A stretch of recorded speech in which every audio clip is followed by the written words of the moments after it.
بالله من الشيطان الرجيم. بسم الله الرحمن الرحيم. قال الله تبارك وتعالى في كلام مجيد: وأنكحوا الأيام منكم والصالحين من عبادكم وإمائكم إن يكونوا فقراء يغنيهم الله من فضله والله واسع عليم. إن الله وملائكته يصلون على النبي يا أيها الذين آمنوا صلوا عليه وسلموا تسليما. الصلاة والسلام عليك يا سيدي يا سيدي يا رسول الله وعلى آلك وصحابك يا محمد رسول الله صلی اللہ تعالی علیہ وسلم. ہر طرح کی حمد و ثنا کے بعد نہایت ہی واجب تعظیم علماء کرام عوام اہل سنت، اللہ کریم نے قرآن کریم کی سورۃ النور کی آیت نمبر 25 میں حکم دیا: وَأَنْكِحُوا الْأَيَامَ، اور نکاح کرو. اور آیت نمبر 33 کے اندر نکاح کرنے کی برکات کو بھی بیان فرمایا. اللہ کریم نے فرمایا کہ نکاح کرو گے تو تم اگر فقیر تھے تو غنی کر دیے جاؤ گے، اگر محتاج تھے تو تمہاری محتاجیاں ختم کر دی جائیں گی. اور نکاح کے اندر ہم نے بہت سارے لوازمات اپنی طرف سے اپنے اوپر لازم کر دیے ہیں، جبکہ شرعی طور پر ہمارے شادی کے لوازمات کے اندر فقط ایجاب و قبول ہے، مہر ہے اور نکاح ہے اور گواہوں کا ہونا ہے. اور اس کے علاوہ اگر کوئی نابالغ لڑکی یا لڑکا ہے تو ولی کی اجازت. اگر بالغ ہیں ولی میسر نہیں ہیں تو ان کے بغیر نکاح درست ہے.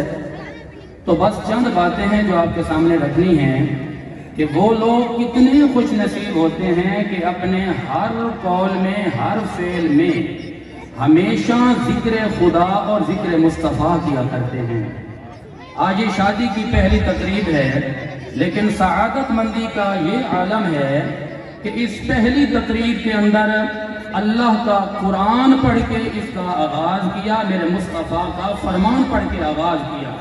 اور میرے آقا فرماتے ہیں کہ جس تقریب کے اندر، جس فعل کے اندر اللہ کا نام لیا جائے، مصطفیٰ پر درود و سلام پڑھا جائے، تو اللہ تعالیٰ اس کے اندر بے شمار برکات پیدا فرما دیتا ہے، بے شمار برکتیں. اور ایک بات ذہن میں رکھیں کہ ہم یاد کیوں کرتے ہیں، ہمیں ایک دوسرے کی یاد کیوں آتی ہے. اہلیان مناطقہ نے 3 قانون بیان کیے ہیں. نمبر 1 علت اور معلول کا قانون، نمبر 2 تصور اور تصدیق کا قانون، نمبر 3 توجہ جسے فوکس کہا جاتا ہے. یہ علت اور معلول انسان کو یاد کیوں کرتا ہے، یہ وجہ سمجھیے گا کہ ہم نے اپنی اس محفل، اس تقریب کا آغاز اللہ کے پاک ذکر سے کیا اور مصطفیٰ پر درود و سلام پڑھ کے کیا. آخر کیا وجہ ہے؟ تو اہلیان مناطق یہ کہتے ہیں کہ علت اور معلول، جہاں علت پائی جاتی ہے نا وہاں معلول کا پایا جانا لازم ہو جاتا ہے. اور ہم نے یہاں اپنی محفل کو سجایا کیا علت تھی کہ ہم نے نبی کا کلمہ پڑھا ہے، اور نبی کا کلمہ پڑھ کر ہم نے اس بات کا دعویٰ کیا ہے کہ آقا ہمارا مرنا بھی آپ کے لیے ہے، ہمارا جینا بھی آپ کے لیے ہے. یعنی علت یہ ہے محبت رسول. تو جب محبت رسول علت پائی گئی ہے تو یہاں معلول کا پایا جانا بھی ضروری ہے. تو معلول کیا ہوگا؟ معلول ہے یاد مصطفیٰ. تو مسلمان جب بھی کوئی کام کرتا ہے تو اپنی محبت کا اظہار کرنے کے لیے اپنی محبت کا اظہار بھی کرتا ہے اور اپنے محبوب کو یاد بھی کر لیا کرتا ہے. اور اہلیان مناطقہ کا دوسرا اصول ہے تصور اور تصدیق. جب انسان کے ذہن میں، فکر میں، تخیلات میں کسی کے خیالات ہوتے ہیں نا، تو جس کے بارے میں انسان سوچتا ہے ہمیشہ اسی کے بارے میں بولتا ہے. تو پتہ یہ چلا کہ ہمارے تصورات میں، تخیلات میں، ہمارے افعال میں، ہمارے اقوال میں صرف ایک ہی نعرہ ہے کہ یا رسول اللہ ہمارا مرنا بھی آپ کے لیے ہے، ہمارا جینا بھی آپ کے لیے ہے. تو اس لیے آج اگر شادی کی تقریب کا آغاز ہوا ہے تو ہم کلام الہی سے کریں گے اور مصطفیٰ پر درود و سلام پڑھنے سے کریں گے. اور یہاں پر آپ کو ایک حدیث سنا دو، بس بات ختم کروں گا. آقا دو جہاں فخر موجودات علیہ السلام کی حدیث پاک ہے، ترمذی کے اندر کتاب الدعوات ہے. یہ سیاست تک ایک کتاب ہے ترمذی شریف، کتاب الدعوات، جس کی جلد نمبر 5 صفحہ 459 ہے، حدیث نمبر ہے 3378. ذرا کہہ دینا سبحان اللہ. اور یہی روایت مسلم شریف کے اندر موجود ہے، اس کی 4تھی جلد ہے اور صفحہ نمبر 2074، حدیث نمبر ہے 2700. یہ انٹرنیشنل حوالہ. اور ابن ماجہ کی حدیث نمبر ہے 3791 92 93. یہ بھی انٹرنیشنل حوالہ. آقا علیہ السلام نے فرمایا کہ جب کوئی اپنے محبوبوں کو یاد کرتا ہے تو ہمارا محبوب کون ہے؟ اہلیان مناتی کا یہ کہتے ہیں کہ جسے محبت ہو بندہ اس کو یاد کرتا ہے.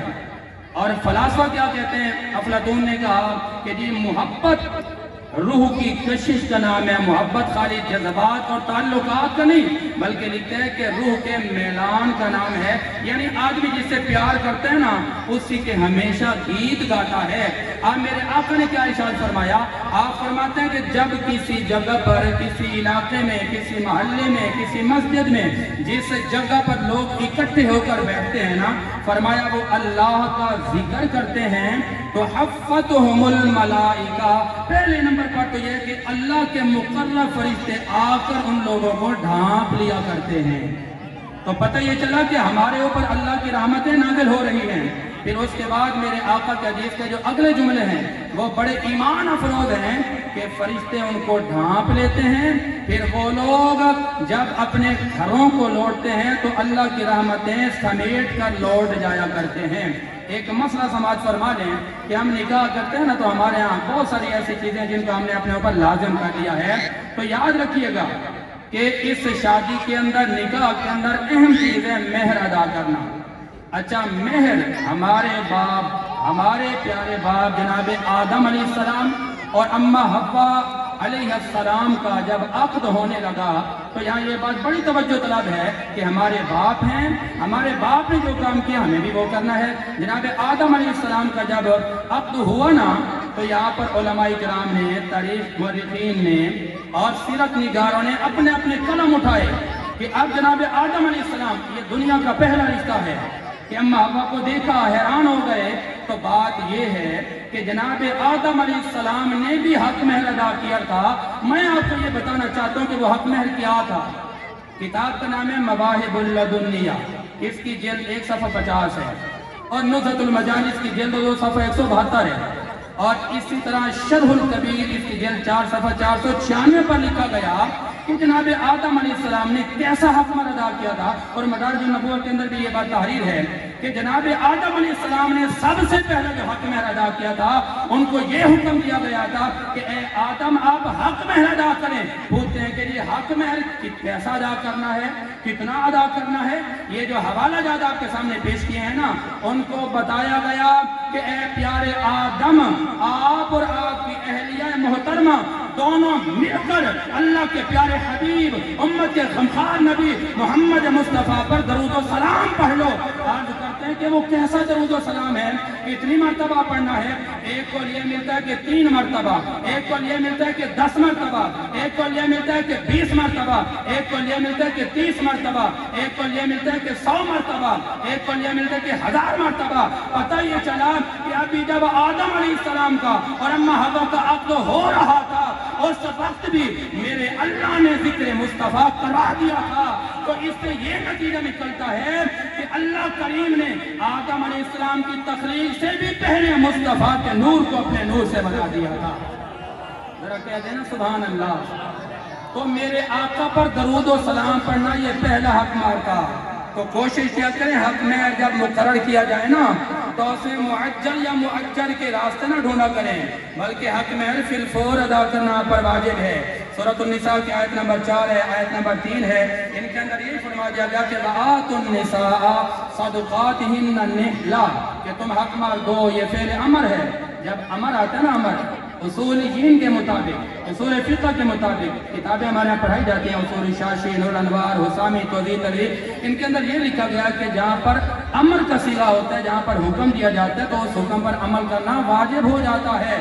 تو پتہ یہ چلا کہ ہماری شادیوں کے اندر ہم نے بہت سارے معاملات اپنے طرف سے لازم کر رکھے ہیں۔ نکاح آسان ہے، شادی آسان ہے، بس گواہوں کا بندوبست کیا جائے، مہر کا بندوبست کیا جائے اور ولیوں کو بلا لیا جائے، ایجاب و قبول کروا لیا جائے تو یہ آپ کی شادی مکمل ہے۔ باقی اگر کوئی ولیمہ کرتے ہیں تو یہ سنت ہے، کر لیں۔ ہم نے جو اتنے زیادہ اخراجات اپنے اوپر ڈال دیے ہیں، یہ ہماری اپنی طرف سے تو زیادتیاں ہو سکتی ہیں، وگرنہ اسلام نے بڑی آسانیاں رکھی ہیں۔ دعا کرتے ہیں کہ اللہ کریم ہمیں ذکر مصطفیٰ، ذکر خدا کرتے رہنے کی توفیق عطا فرمائے۔ وما علیہ الا البلاغ۔